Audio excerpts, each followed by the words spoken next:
it's not until fairly recently that I have come to sort of the natural conclusion that no relationship is best for me personally,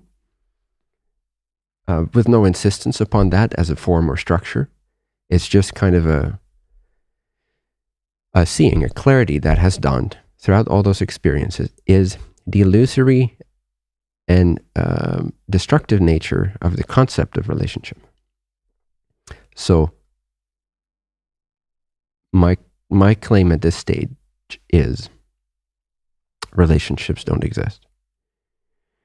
There is no such thing as a relationship. It's a complete figment of our imagination. It's a complete story. It's just an agreement. That's why, like I said previously, now it's silly to me to think of one of my biggest fear used to be my girlfriend cheating on me. I just have to giggle at that. Like, that seems so nerdy. That seems so silly, with all due respect to those who still believe that is possible. But I have been cheated upon several times. And at the time, it seemed like a real experience. And now it's like, that's not possible. How can someone cheat on you? It's just not possible. Just, we can start with that as an entrance point into no relationship being. Relationships don't exist. They're just agreements. And for the most part, they're agreements to, and I'd be curious to find exceptions to this, if you guys know of any exceptions. But typically, relationship means I agree to not do this and this and this and this and that. If you agree to not do this and this and this and this and that, because if you don't do this and this and this and this and that, if you stay within these parameters, within these confines that I've set up for you, that you agree to and I agree to, then I can continue to feel safe within my victim state, within my disempowered state of knowing myself, and you can continue to feel safe. So basically, I like the way you look. We have a nice connection. There's energy between us being exchanged. There's some potency. There's some maybe sexual energy exchange. There's a sense of love and peace when we're with each other, and joy and whatever. In the best case scenario, that's the case, right? Typically, it's even more intellectual than that for a lot of people. But so in order to make sure that I have this all the time, and I don't have to worry about my insecurities, you promise not to do these things. And I promise not to do these things. If you do those things, you're cheating on me. First of all, this is completely based on the concept that you can own another person, that you can own an entity. Relationships don't exist because ownership doesn't exist. And free will is paramount. So I wouldn't even want to confine someone in that way. At this stage, at this point, I wouldn't want someone to have any limitations if they meet someone else that they fall head over heels in love with, or even just it feels like a one-time kind of energetic healing experience or exchange, or a sexual energy exchange. If that feels truly resonant and relevant for whoever I'm with and committing some time and energy to, then that should be an avenue that's kept free, because that's what is inspired in them.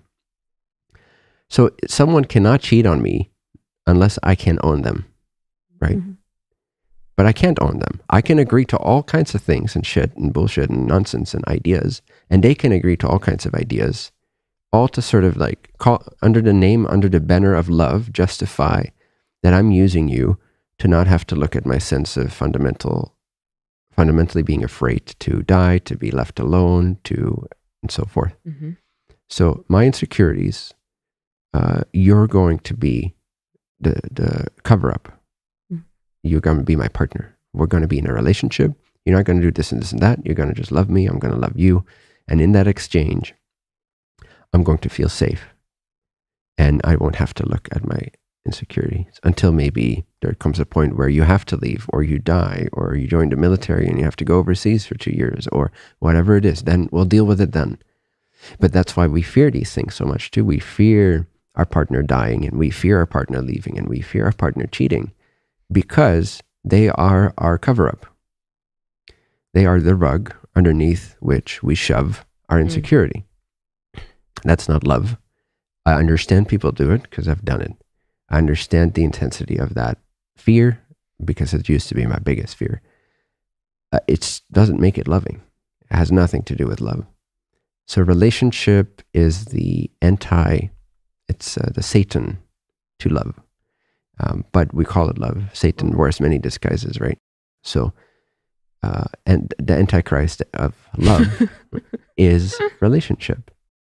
And I'll just make that statement, not as sort of an extreme point of view that people should hold on to. It's just kind of to be provocative and to kind of get the message across of what I'm trying to convey here, is that a relationship is, if you look at it objectively, without your subjective feelings, what is it? It's an agreement. It's a contract. Mm-hmm. Signed a dotted line. And if you don't, you're breaking the contract, aka you're cheating on me or you're betraying me. I would love for someone to try to change my mind. But how is that different from all the other contracts that are relatively real? Like buying a house or signing a work contract? Well, we call this one love. We say, I love you, but don't do this, don't do that, don't do this, don't feel that, don't think this, don't look over there. Right. Because I own you. And therefore I feel safe in that illusion. And if you agree to that, I'm going to love you. And if you don't, I'm going to be really upset at you. Mm. It's just child's play. Relationships are the very sign of spiritual immaturity. Like everyone on earth has it. Everyone on earth, yes. And this is just a fact as I see it. It's not even a point of view so much. It's just sort of an observational fact. And that's why I'd love for someone to change my mind. Or give me an example of an exception. Do you guys, can you think of anything? Of a relationship that exists or of a relationship that's valuable? Of a relationship where the relationship is not an agreement.